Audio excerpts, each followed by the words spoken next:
Hello student, एक बार फिर से आपका स्वागत है आपका अपने जो स्मार्ट स्टडी क्लासेस में। हाँ, तो हमारी इंटरमीडिएट की इंग्लिश की क्लास चल रही थी और जिसमें चल रहा था आपका अनसॉल्व पेपर 2020 सेट 1। यानी कि हमने आपको बताया था कि पहले हमने 2020 से शुरू किया है, क्योंकि रीज़न ये था कि जैसे जैसे हम कराते जाते हैं तो एग्ज़ाम का टाइम नज़दीक आता जाता है, तो जो चीज़ पहले कराई जाती है उसको आप भूल जाते हैं और जो चीज़ बाद में कराई जाती है वो याद रहती है। तो हमने देखा पिछली बार कि हमने जो अनसॉल्व कराया था वो हमने पहले 2016 फिर 17 फिर 18 इस तरह से लिया था, बाद में फिर हमने 19 का कराया था। तो पीछे की चीज़ें थी वो स्टूडेंट भूल चुके थे और जो वर्तमान की चीज़ थी वो याद रह गई थी। तो और एग्ज़ाम में जो आता है थोड़ा सा पीछे से आता है, यानी कि क्वेश्चन जो होते हैं बहुत ही कम रिवाइज होते हैं, कभी कभी रिवाइज हो जाते हैं। इसलिए हमने सोचा कि इस बार हम 20 से शुरू करेंगे, फिर 19 फिर 18 फिर 16 इस तरह से हम कराते जाएंगे, ताकि जब एग्ज़ाम के नज़दीक पहुंचोगे तो वो चीज़ें आपको याद रहेंगी जो एग्ज़ाम में आने वाली होंगी। ठीक है ना।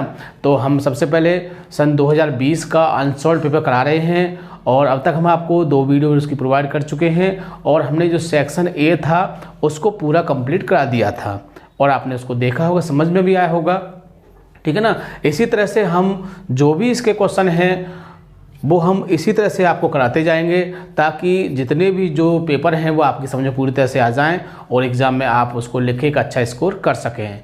तो आज की वीडियो में हम डिस्कस करेंगे सेक्शन बी, क्योंकि सेक्शन ए जो है वो कंप्लीट हो चुका है और हम आज डिस्कस करेंगे आपका सेक्शन बी। यानी कि सेक्शन बी में जो चीज़ें आती हैं वो सब बताएं, जैसे डायरेक्ट इनडायरेक्ट है, आपका सिंपल कंपाउंड कॉम्प्लेक्स है, पैसिव है, एक्टिव है, डिग्री है ना, और आपका सिंटैक्स है। तो इन चीज़ों को हम डिस्कस करेंगे, क्योंकि ये चीज़ें ऐसी हैं जो समझ में ना आए तो गलत हो जाती हैं। ठीक है ना। तो इस तरह से आज जो भी चीज़ें आपकी सेक्शन बी में आएंगी और समय का उसमें हम ध्यान रखेंगे, क्योंकि वीडियो भी ज़्यादा बड़ा ना हो और आपकी जो बहुत सारे पॉइंट भी क्लियर हो जाएं। ठीक है ना। तो ज़्यादा समय वेस्ट न करते हुए चलते हैं अपने टॉपिक की ओर। तो क्लास 12th इंग्लिश, यानी कि 12th क्लास की इंग्लिश की क्लास चल रही थी और जिसमें चल रहा था आपका अनसॉल्व पेपर सन 2020 और सेट फर्स्ट। तो आज हम डिस्कस करेंगे सेक्शन बी और उसका ये पार्ट होगा आपका पेपर का तीसरा पार्ट होगा, क्योंकि हम 2 पार्ट आपको प्रोवाइड कर चुके हैं। ठीक है ना। तो सबसे पहले आपका जो पहला क्वेश्चन आता है वो सेक्शन बी में वो नमा क्वेश्चन होता है। कौन सा क्वेश्चन होता है? नमा क्वेश्चन। तो देख लेते हैं आपके अनसॉल्व पेपर नमा क्वेश्चन कौन सा है। ठीक है। तो देखिए नमा क्वेश्चन है इसमें आपका change any one of the following sentence into indirect form of speech. यानी कि इसमें आपको 2 क्वेश्चन दिए हुए हैं और जिनको आपको क्या करना है, जिनमें से किसी एक का आपको इनडायरेक्ट करना है। लेकिन हम आपको यहाँ पर दोनों ही समझाएंगे, क्योंकि हो सकता है कि कोई सा भी आ जाए, है ना। तो हम इस पेपरों में जो भी आएंगे हम आपको पूरी तरह सबको समझाएंगे और इसको बढ़िया तरह समझने के लिए आपको क्या करना है कि इन चीज़ों को हम आपको पहले पढ़ा चुके हैं, यानी कि डायरेक्ट इनडायरेक्ट है वो भी हम आपको पढ़ा चुके हैं। इसके बाद अगला combine any one of the following, यानी कि सिंपल है, कंपाउंड है, कॉम्प्लेक्स है, वो भी हम आपको करा चुके हैं। ठीक है ना। आगे इसके बाद आएगा आपका ट्रांसफॉर्मेशन, यानी कि एक्टिव पैसिव और डिग्री, ये भी हम आपको करा चुके हैं। तो आप इन चीज़ों को पहले पढ़ के आओगे ना तो अनसॉल्व में आपको समझ में बहुत अच्छी तरह से आएगा, क्योंकि उन चीज़ों को आप भूल चुके होंगे। डायरेक्ट इनडायरेक्ट के रूल भी कुछ कुछ याद होंगे आपको, कंपाउंड कॉम्प्लेक्स सिंपल इसके भी कुछ कुछ याद होंगे। तो यदि आप इनको पढ़ के आओगे तो आपको बहुत ही अच्छी तरह समझ में आएगा। ठीक है ना। और आप पढ़ के नहीं आओगे तो समझ में तो आएगा, कम आएगा। ठीक है ना। तो इसमें क्या होगा कि जो भी चीज़ें आएंगी हम आपको डिस्कस करते जाएंगे और हम आपको बहुत ही अच्छी तरह समझाएंगे, ताकि आपकी समझ में अच्छी तरह से आ सके। ठीक है। तो आज स्टार्ट करते हैं हम आपके नमा क्वेश्चन। और नमे क्वेश्चन में देखो ए बी सी डी बहुत सारे पॉइंट दिए हुए हैं, है ना। तो हम इनको सबसे पहले आपका 9A क्या है, 9A में है आपका change any one of the following sentence into indirect. क्या है इसमें, यानी कि आपको डायरेक्ट दिया होगा और आपको उसको क्या करना है, इनडायरेक्ट करना है आपको। ठीक है। यानी डायरेक्ट दिया होगा, आपको इनडायरेक्ट करना है इसमें। तो क्या वाक्य दिया है उसको मैं लिख देता हूं यहां पर आपको। तो पहले पर ही दिया है आपका द टीचर सेड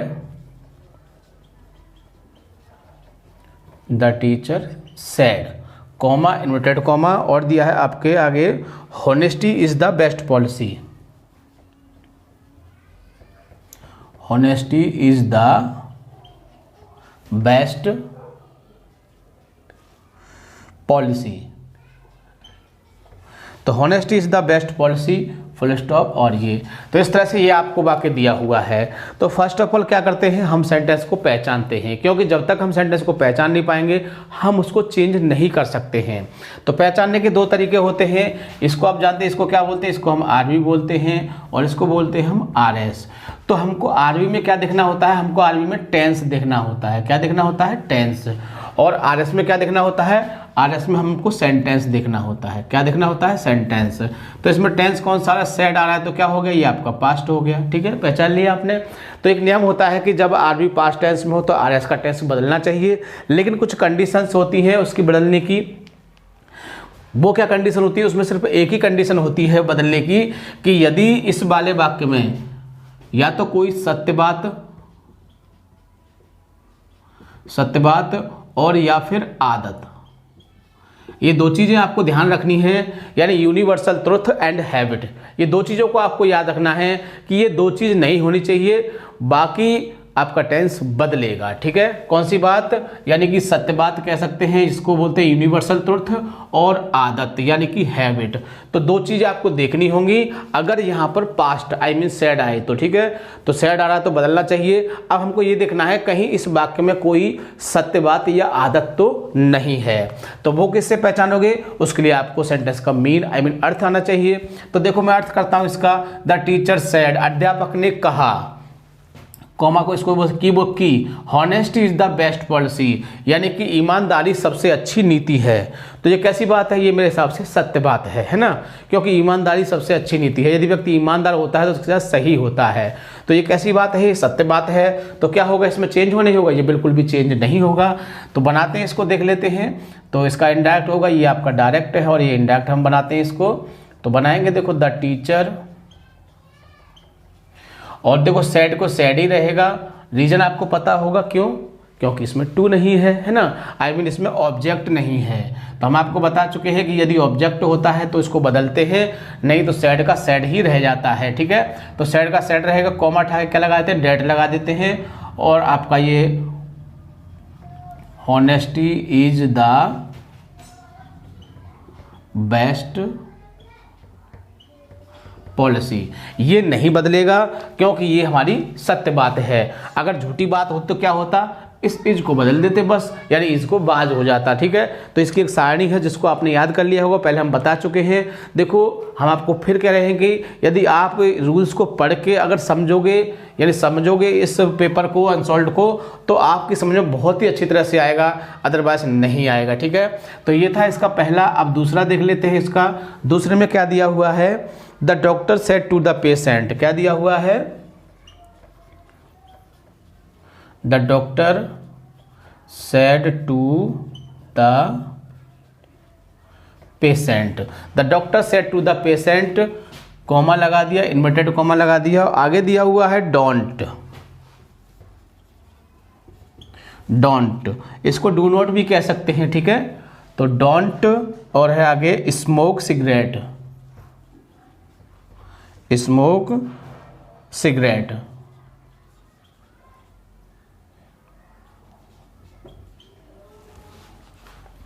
सिगरेट्स है ना, ज़्यादा है ना। तो क्या दिया हुआ इसमें, the doctor said to the patient, यानी कि डॉक्टर ने किससे कहा, पेशेंट से, मरीज से कहा। क्या कहा, डोंट स्मोक सिगरेट, यानी सिगरेट मत पियो। क्या कहा, सिगरेट मत पियो, यही तो इसका मतलब है। तो हम सबसे पहले क्या करते हैं, पहले हम इसको देखते हैं कि इसमें क्या है, सैड आ रहा है तो टेंस कौन सा हो गया, पास्ट हो गया। पहचानना बहुत ज़रूरी है। ठीक है, आगे देखो डोंट, डू नॉट, और शुरू में कोई सब्जेक्ट नहीं दिया है, तो ऐसे वाक्य क्या बोलते हैं, ये हमारा इंपेरेटिव सेंटेंस है। कौन सा है ये, इम्परेटिव सेंटेंस है। तो जब तक आप सेंटेंस को नहीं पहचानोगे आपकी समझ में कुछ भी नहीं आएगा। तो सेंटेंस को पहचानना बहुत ही ज़रूरी है। अब आपने पहचान लिया, क्या पहचान लिया कि ये सैड आ रहा है, पास्ट हो गया, और इसमें हमारा क्या डोंट आ रहा है शुरू में, तो इम्परेटिव हो गया। जब इम्परेटिव की दिमाग में बात आती है फिर देखिए इम्परेटिव बनता कैसे है। तो बदलने के लिए क्या चीज़ होती है, इसमें यही कॉमा के स्थान पर क्या लगना है, सेड के स्थान पर क्या लगना है, डू नॉट का क्या होना है, यही दिमाग में आएगा नहीं आएगा, ठीक है। तो यही सब दिमाग में आएगा। अब देखते हैं, इसको पहचान लिया, बनाना शुरू करते हैं। तो देखो द डॉक्टर, तो डॉक्टर रहेगा, और सेड टू को क्या कर देते हैं, हम बता चुके हैं आपको कि डू नॉट या डोंट आए तो इसको फॉरवर्ड में बदलते हैं। किस में बदलते हैं इसको, फॉरवर्ड। तो क्या कर देंगे, सेड टू को फॉरवर्ड, टू हट जाएगा, दा का दा और पेशेंट का पेशेंट आ जाएगा, और कॉमा हटा क्या लगाते हैं, टू लगाते हैं इम्परेटिव में। ये आपको रूल्स याद करने पड़ेंगे, और हम इन सब की वीडियो आपको प्रोवाइड कर चुके हैं, आपने देख भी लिया होगा, और हमने आपको रिटन में नोट्स भी प्रोवाइड किए थे, ठीक है, वो भी आपने देख लिए होंगे, पढ़ लिए होंगे। तो बिल्कुल भी समस्या नहीं आएगी। कॉमा हटा क्या लगाते हैं, इम्परेटिव टू लगाते हैं, और डू नॉट को हटा देते हैं।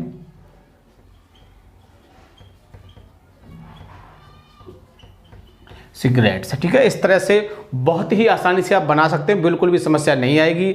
अच्छा, इसका एक और तरीका होता है बनाने का, जिसको मैं बनाऊंगा नहीं, सिर्फ बताऊंगा आपको। वो क्या होता है कि ऐसे वाक्यों में हम किसका, ऑर्डर, रिक्वेस्ट और एडवाइस का ही प्रयोग कर सकते हैं। जैसे कि डॉक्टर ने कहा, पेशेंट से कहा, तो क्या होता है, सलाह भी दे सकता है हमको डॉक्टर, और हमको आज्ञा भी दे सकता है। तो हम सलाह मान लेंगे, इसको सलाह मान लेते हैं। तो क्या हुआ, the doctor advised the patient, ठीक है। और देखो हमने बताया था जब हम ऑर्डर, रिक्वेस्ट, एडवाइस का प्रयोग करते हैं तो कॉमा हटा के नॉट टू लगाते हैं। क्या लगाते हैं, कॉमा हटा के नॉट टू लगाते हैं, और डू नॉट को हटा देते हैं। तो जहां पर हमने टू लगाया वहां क्या लगाएंगे, वहां नॉट टू लगाएंगे, बाकी बन जाएगा आपका, ठीक है। तो दोनों तरह से ऐसे वाक्य बन जाते हैं। तो ये था आपका 90 का ए पॉइंट। क्या था, 90 का ए पॉइंट, डायरेक्ट इनडायरेक्ट। ये आपके एग्जाम में 2 मार्क्स का आता है, और दोनों में से किसी एक को करना होता है, ठीक है। तो यदि आपने असर्टिव, इंट्रोगेटिव और इम्परेटिव और एक्सक्लेमेटरी, ऑप्टेटिव 5 प्रकार के होते हैं, और पांचों को आपको बढ़िया तरह से समझना है। हमने बहुत अच्छे तरह से आपको पढ़ाया था, उसकी वीडियो प्रोवाइड की थी, उन वीडियो को देख लीजिए ताकि आपकी समझ में आ सके, ठीक है। तो इस तरह से आप डायरेक्ट इनडायरेक्ट क्वेश्चन को बहुत ही आसानी से कर सकते हैं।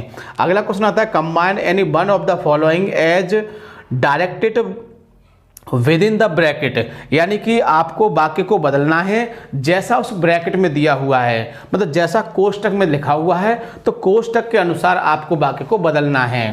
तो क्वेश्चन नंबर कौन सा है, 9 का बी पॉइंट है। 9 का बी पॉइंट है, क्या है, यानी कंबाइन करना है किसके अनुसार, एज ए ब्रैकेट, ब्रैकेट के अनुसार। तो ब्रैकेट में लिखा है सिंपल सेंटेंस तो सिंपल बनाइए, ब्रैकेट में लिखा है कंपाउंड सेंटेंस तो कंपाउंड बनाइए, और ब्रैकेट में लिखा है कॉम्प्लेक्स सेंटेंस तो कॉम्प्लेक्स बनाइए। लेकिन मैं इसमें आपको एक बात बता देता हूं कि आपके 3 पॉइंट होते हैं, पहला, दूसरा और तीसरा।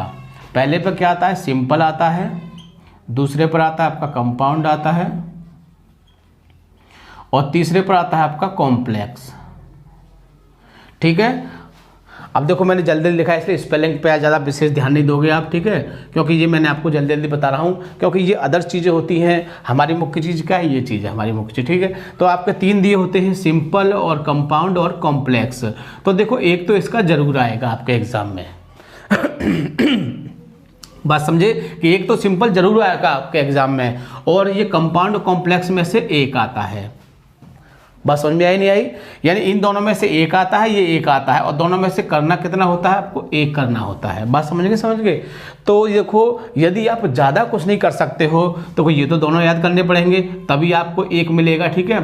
और यदि आपने सिंपल को अच्छी तरह से कर लिया, सिंपल को अच्छी तरह से कर लिया तो आप बहुत ही आसानी से इसको कर सकते हैं। और सिंपल को करने के देखो हमने आपको बताया था कि सिंपल किस तरह से करते हैं ना, उसके 8-10 तरीके होते हैं, उसको आप समझ लोगे कि इन्फिनिट द्वारा, पार्टिसिपल द्वारा, जीरेंट द्वारा, सिंपल, बहुत सारे तरीके होते हैं, हमने बताए थे। तो आप उसको बहुत ही आसानी से कर सकते हो, बिल्कुल भी दिक्कत नहीं आएगी। 2-3 बातें आपको दिमाग में रखनी है, तो 2 या 3 बार वीडियो को देख लीजिए, दोबारा से जाके देख लेना, कोई बात नहीं, आपकी प्ले लिस्ट में पड़ी हुई सारी वीडियो देख लेना इसको, तो बहुत ही आसानी से आप इसको कर सकते हैं। यदि आपने सिंपल को समझ लिया ठीक प्रकार से तो आपके 2 मार्क्स पक्के कंप्लीट हो जाएंगे, ठीक है।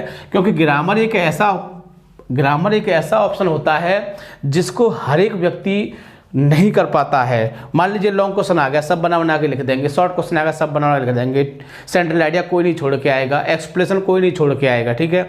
बट ये जो होते हैं ना सिंपल कंपाउंड सेंटेंस, और ये इनको बच्चे कर ही नहीं पाते हैं, और कर पाते हैं तो गलत कर पाते हैं, और गलत होने पर क्या होता है, मार्क्स नहीं मिलते हैं। क्योंकि हम आपको बता चुके हैं मैथ लायक यानी कि ग्रामर लायक मैथ, यानी ग्रामर कैसे होता है, एक तरह से मैथ की तरह होता है, सही होने पर मार्क्स मिलते हैं, गलत होने पर मार्क्स नहीं मिलते हैं, ठीक है।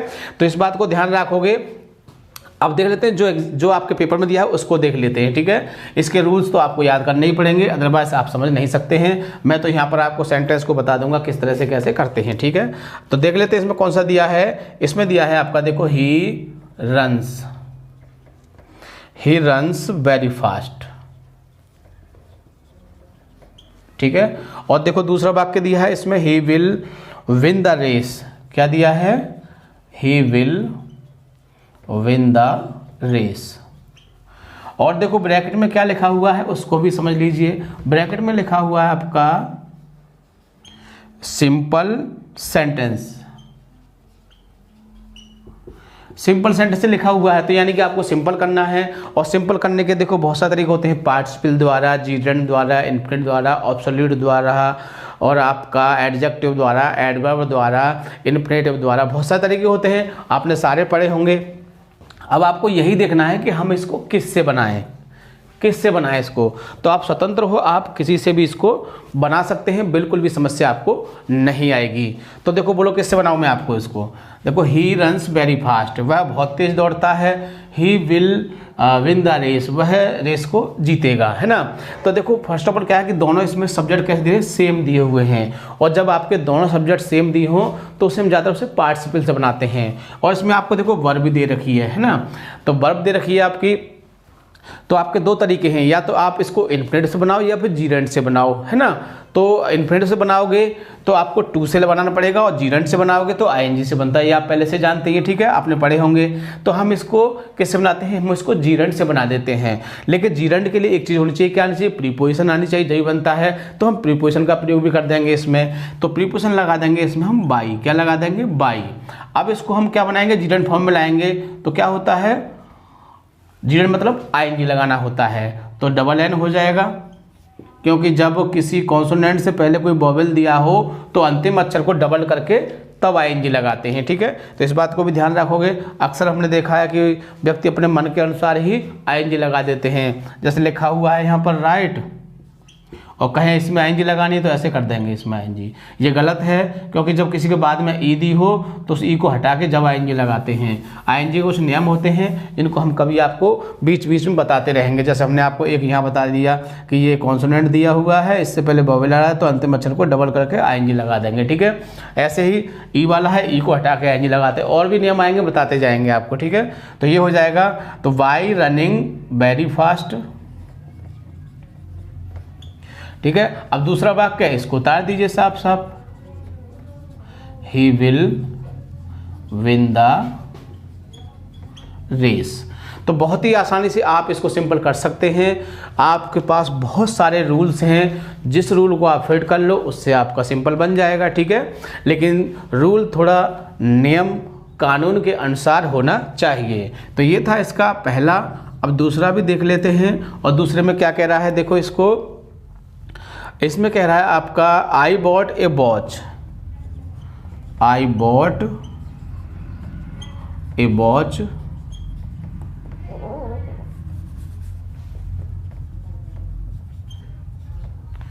एक वाक्य ये हो गया। आगे देखिए दूसरा वाक्य दिया है इसमें, it is semi smart watch, it is a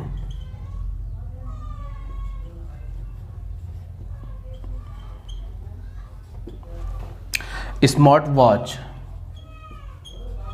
ठीक है। आगे इसमें एक और वाक्य दिया है, तीसरा वाक्य, I like it very much. अब देखो इसमें 3 वाक्य दिए हैं, तो कोई परेशानी वाली बात नहीं है, आप बहुत ही आसानी से बना सकते हैं। लेकिन पहले ये तो पता होना चाहिए कि करना क्या है इसका। तो इसमें पूछ रहा है आपसे, क्या करना है, इसको कॉम्प्लेक्स सेंटेंस में बदलना है। किसमें बदलना है, कॉम्प्लेक्स में।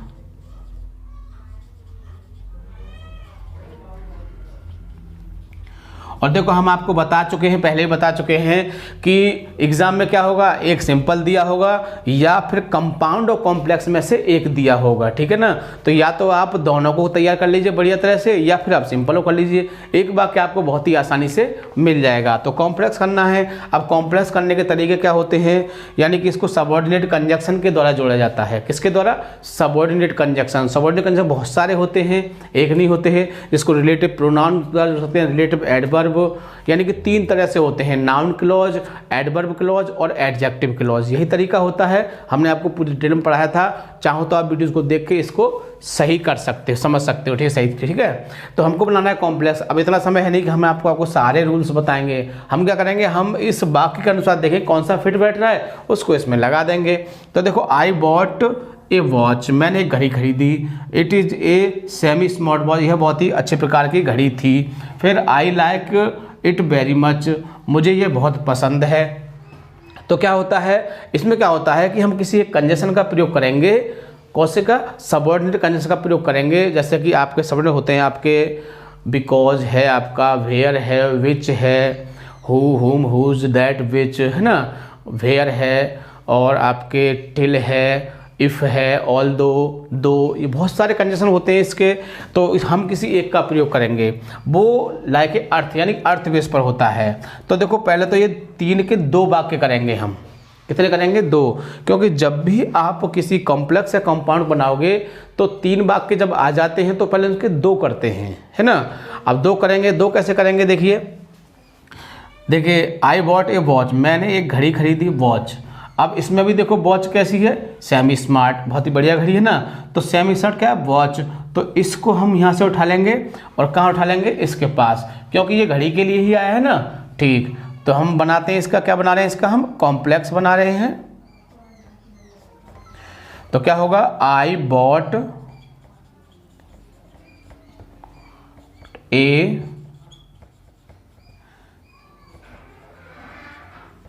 सेमी स्मार्ट वॉच,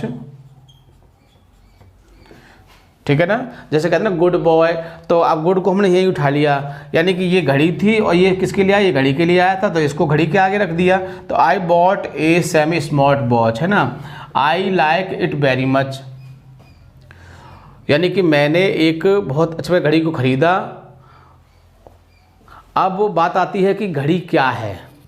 तो ये एक व्यक्तियों के लिए हम हु का प्रयोग करते हैं, और वस्तुओं के लिए हम विच का प्रयोग करते हैं।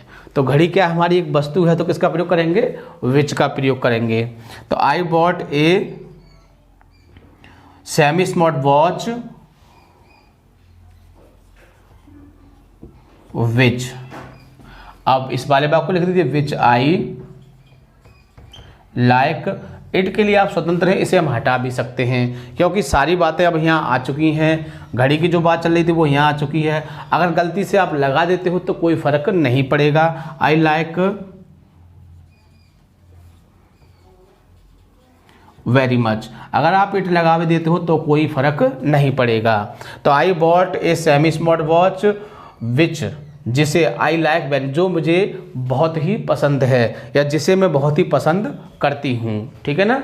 तो इस तरह से क्या बन गया आपका, ये बन गया आपका कॉम्प्लेक्स सेंटेंस। क्या बन गया, कॉम्प्लेक्स सेंटेंस। तो इस तरह से आप किसी बात को कॉम्प्लेक्स बना सकते हो। और फायदे की बात, इन दोनों में से आपको एग्जाम में एक ही करना है। मैंने तो आपको दोनों समझा दिए। आगे देखो 9B हो चुका है, इसको मैं रफ कर देता हूँ, चाहो तो आप इसका स्क्रीनशॉट ले सकते हो, ठीक है। तो आपके 9A और 9B क्वेश्चन कंप्लीट हो चुके हैं। अब आगे डिस्कस करेंगे 9C। किसको डिस्कस करेंगे, 9C। तो देखो 9C में क्या आता है, 9C में भी कोई खास बात नहीं है, उसको भी आप बहुत आसानी से कर सकते हो। और उसमें क्या होता है, उसमें आपका होता है आपका जैसे कि डिग्री है, एक्टिव पैसिव है, चेंज द सेंटेंस कंडीशन है। तो ये चीज़ आपकी उसमें 3 चीज़ आती हैं, और 3 चीज़ों में से आपके 2 वाक्य दिए होंगे। जैसे कि अगला क्वेश्चन है आपका 9C, और ये आता है आपका ट्रांसफॉर्मेशन। किस में आता है, और ट्रांसफॉर्मेशन के अंतर्गत आपकी कितनी चीज़ें आती हैं यहाँ देख लीजिए, मैं आपको ब्रैकेट में लिख देता हूँ। यानी कि पहले आता है आपका इसमें एक्टिव टू पैसिव, दूसरी चीज़ आती है आपकी इसमें रिमूव टू, तीसरा आता है आपका इसमें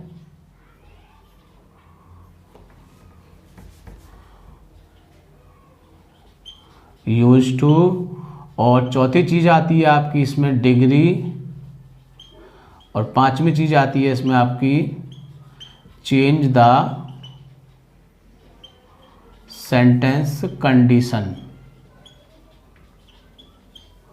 तो देखो इसमें 5 चीज़ों को डिस्कस किया जाता है आपके इसमें। कौन सी वाली को? एक्टिव पैसिव है, रिमूव टू है, यूज टू है, डिग्री है और आपका चेंज द सेंटेंस कंडीशन है। और पांचों में से कितने वाक्य आते हैं आपके?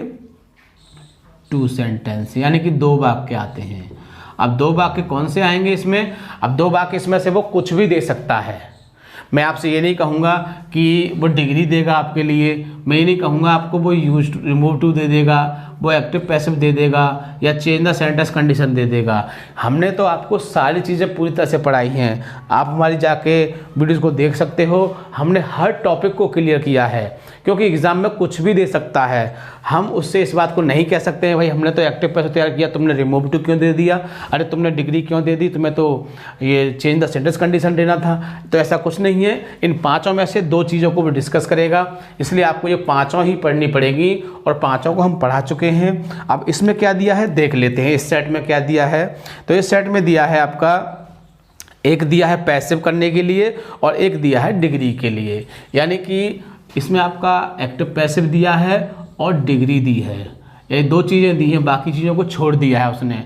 हो सकता है कि किसी में आपका रिमूव टू दे दे, किसी में चेंज द सेंटेंस दे दे, तो ऐसी कोई बात नहीं। ये सेट की बात होती है। जो फर्स्ट सेट है इसमें ये दिया है, तो जिस सेट में जो चीज़ आएगी हम आपको वही चीज़ समझाएंगे, ठीक है। और आपको अच्छी तरह समझना है तो आप पीछे जाकर प्लेलिस्ट में देख सकते हो वीडियोज़ को, पूरी तरह से आपको समझ में आ जाएगा, ठीक है।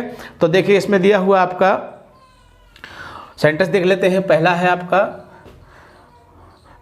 It is time to, it is time to remain,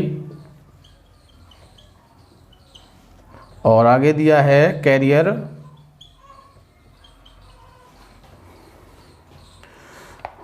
और conscious.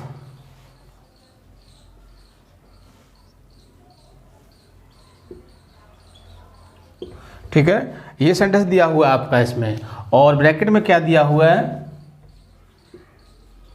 Into passive, passive voice क्या दिया हुआ है? पैसिव वॉइस दिया हुआ है। तो आपको इसको पैसिव वॉइस में बदलना है, तो पैसिव वॉइस के आपको सारे रूल यानी होने चाहिए। देखो ये बहुत ही ये रूल से संबंधित है आपका, और पैसिव वॉइस तो बहुत इजी भी होते हैं, लेकिन जब इसमें ये सेंटेंस दिया है तो हम आपको इसको ही समझाएंगे। तो इसका रूल क्या होता है? कह सकते हैं कि जब वाक्य के शुरू में इट इज़ टाइम टू दिया हो, मैं इसका रूल भी डिस्कस करूंगा ताकि आपकी समझ में अच्छी प्रकार से आ सके। तो क्या होता है इसका रूल कि जब वाक्य के शुरू में इट इज़ टाइम टू दिया हो तो उसका पैसिव का एक रूल होता है। रूल क्या होता है आपका? It is time for the,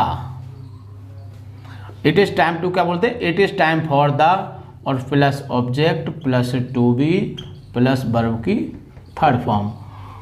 तो यदि आपको ये रूल याद है तो आप बहुत ही आसानी से इसको बना सकते हैं। देखिए बनाते हैं हम इसको। इट इज टाइम फॉर और द, अब यहां से आपका क्या हो जाएगा? ये ऑब्जेक्ट हो जाएगा,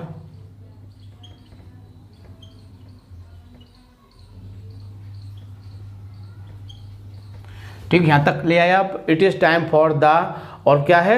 कैरियर कॉन्शियस आगे आ गया। फिर क्या आ रहा है? ऑब्जेक्ट आपका आ चुका है, यहां तक आ गया। फिर क्या है? टू बी, तो टू बी लगा दीजिए, और फिर वर्ब की थर्ड फॉर्म, वर्ब क्या आपकी? रिमेन,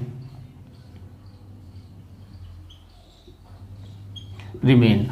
तो बहुत ही आसानी से आप बना सकते हो यदि आपके दिमाग में रूल होगा। तो रूल हमने सारे डिस्कस किए हैं, चाहे छोटा रूल हो चाहे बड़ा रूल हो, हमने आपको सब लिखवाए हैं, सिर्फ आपको पढ़ना है, ठीक है। अब इस तरह देख लेते हैं, इसमें दूसरा वाक्य कौन सा दे रखा है उसको भी देख लेते हैं। तो दिया हुआ है this tree is older than, क्या दिया हुआ है, this tree is older than, और आगे है आपका any other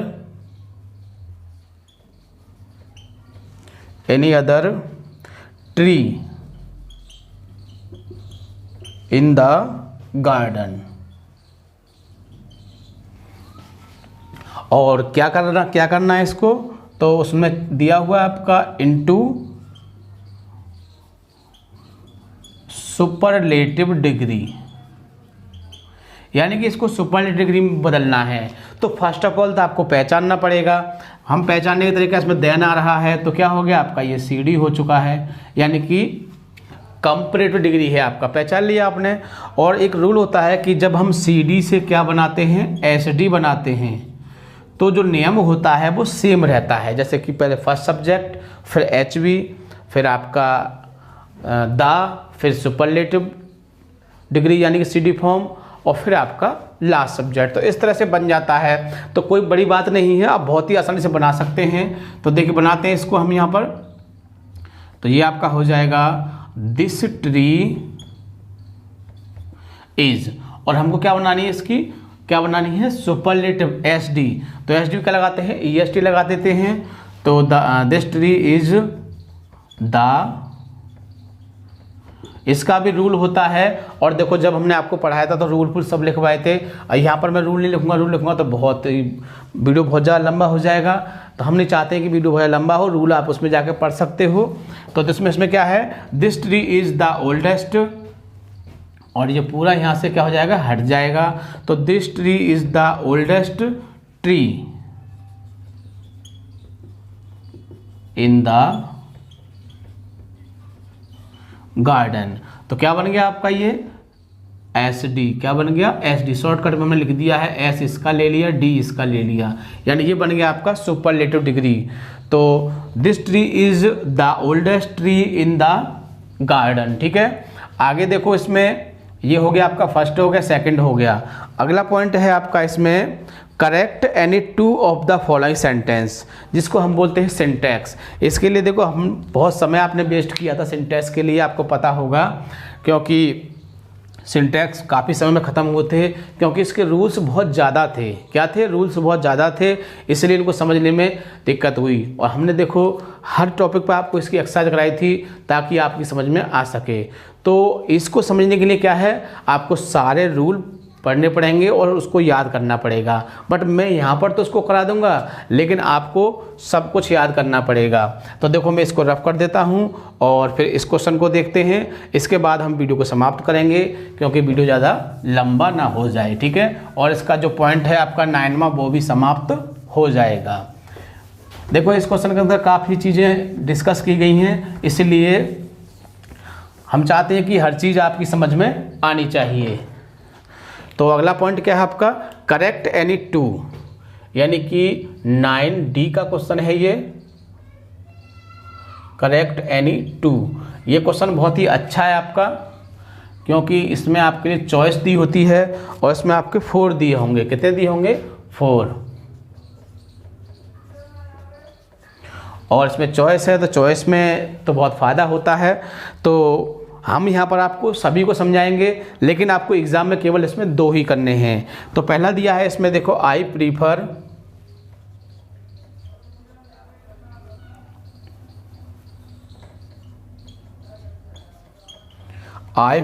milk than tea. ठीक, दूसरा वाक्य है इसमें आपका, ये एक एक को बताते जाएं, चलो एक एक को बताते जाते हैं। ठीक है, देखो इसमें है आपका क्या नियम है कि प्रीफर, इन्फीरियर, सुपीरियर, यदि ये शब्द आते हैं तो फिर CD में क्या करते हैं, वैसे आपका देन लगाते हैं, CD हम जानते हैं, लेकिन इन्फीरियर, सुपीरियर, प्रीफर, इन शब्दों के बाद क्या होता है, टू आता है। क्या आता है, टू। तो यहाँ पर क्या आ जाएगा आपका, देन के स्थान पर टू आ जाएगा, यानी देन आपका कट जाएगा, टू आ जाएगा, टू यहीं लिख देता हूँ मैं। ठीक है, इस तरह से आपका ये वाक्य आपका करेक्ट हो जाएगा। आगे दूसरा है इसमें फिजिक्स,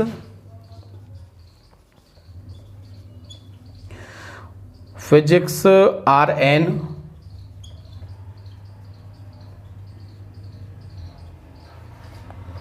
इंटरेस्टिंग सब्जेक्ट। देखिए physics R N interesting subject, ठीक है ना।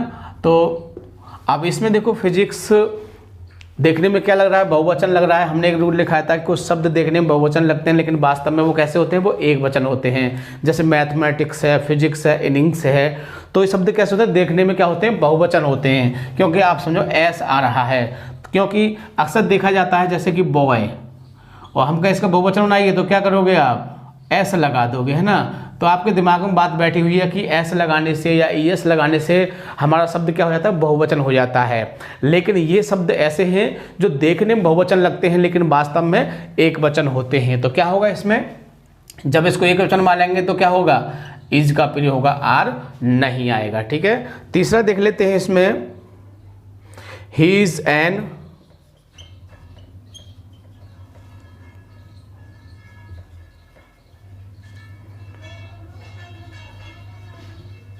He is an European by birth।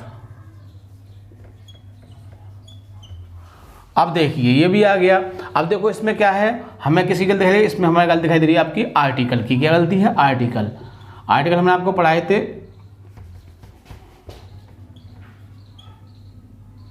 और आर्टिकल हमने कुछ ही समय आपको समझाए थे स्टोरी के उसमें अभी, कि आर्टिकल आपके क्या होते हैं, दो प्रकार के होते हैं। एक होता है आपका इंडेफिनिट आर्टिकल, दूसरा होता है डेफिनेट आर्टिकल। यानी कुल मिला के आपके आर्टिकल होते हैं ए, एन और द। डिटेल में हमने आपको सिंटैक्स में पढ़ाया था, और हमने जो आपका स्टोरी का पोर्शन था उसमें भी आपको समझाया था कि ए और एन का प्रयोग कब करते हैं, ठीक है। तो देखो हमने बताए थे कुछ शब्द ऐसे होते हैं जो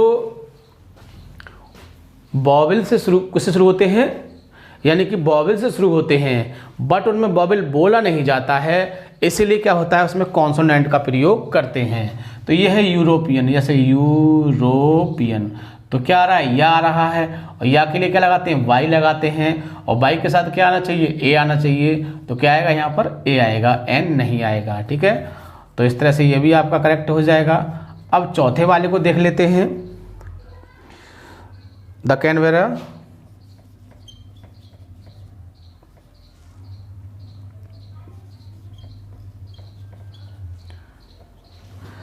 The Canberra is the capital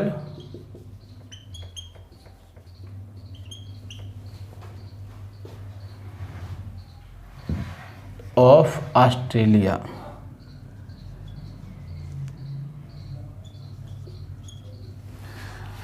the Canberra is the capital of Australia. तो देखो ये कि स्थान का नाम है और किसी विशेष स्थान का नाम नहीं है। किसी विशेष स्थान का नाम होता है उससे पहले दा लग सकता है, इसीलिए क्या होगा, यहाँ पर ये दा का प्रयोग नहीं होगा और ये खाली ऐसे ही आएगा आपका। तो कैनबेरा और आपका is the capital of Australia, ठीक है। तो हमने आपको बताया कि करेक्ट कैसे कर सकते हैं, तो इस तरह से आप बहुत ही आसानी से करेक्ट कर सकते हैं। और देखो अभी तो समय है, हम आपको 10, 20, 30, 50 कुछ ऐसे सेंटेंस बताएंगे कि हो सकता है कि उन्हीं में से आपको एग्ज़ाम में मिल जाए, ठीक है। तो ये था हमारा 9वां क्वेश्चन सेक्शन ए का। किसका, सेक्शन ए का हमने आपका सेक्शन बी का 9वां क्वेश्चन डिस्कस किया अभी हमने आपको, और इसके जितने भी पॉइंट थे हमने सबको क्लियर कर दिया और आप इनको अच्छे तरह से समझोगे। और समझ में नहीं आए तो फिर दोबारा देखोगे वीडियोस को, ताकि आपकी समझ अच्छी तरह से आ सके, क्योंकि ये ऐसे मार्क्स होते हैं जो अक्सर थोड़ी सी गलती करने पर ही कट जाते हैं, ठीक है। तो इसमें हम यहाँ तक ही समझाएंगे। अगले क्वेश्चन जो 10वां है उसको हम अगली वीडियो में डिस्कस करेंगे, ठीक है। तो जो भी हमने पॉइंट बताए उनको आप अच्छी तरह समझोगे, ठीक है। और सबसे खास बात, वीडियो को लाइक या शेयर करना नहीं भूलोगे ताकि और लोग इस चीज़ को समझ सके, ठीक है। थैंक यू, जय हिंद, जय भारत।